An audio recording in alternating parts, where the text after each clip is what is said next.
কবরটা হবে কোনখানে? কে পড়াবে জানাজা আমার? আমায় পেলে মায়ের কথাই বলে, বাড়ির মসজিদটাকে আবাদ হবে না আর। বেশি মানুষ এক করিস না, তবে ফটে যাওয়ার মায়ের খবর দিস। তোর বাপে যখন বাড়িতে আইতো না, কত রাত যে সে আমার পাহারা দিছে।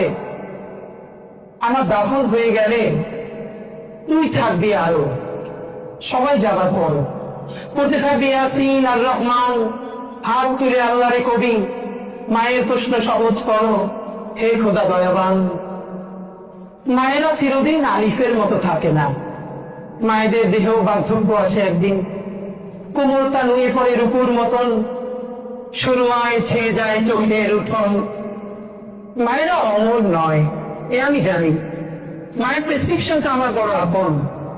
আব্বার দেওয়া হাতের বালা, পিতলের পায়ের থালা, এমনকি তার নামাজের সেই ভাঙা চৌকিটাও।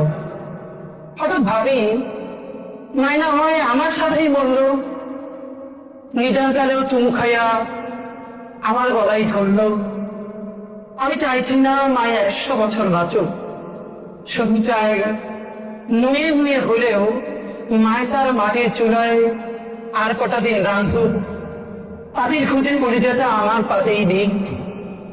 সংসারে মা তো একটা অদৃশ্য ঐশী সুতো, মাকড়সার মতো সেই সুতোটা আর কটা দিন বাঁধুক। ধন্যবাদ।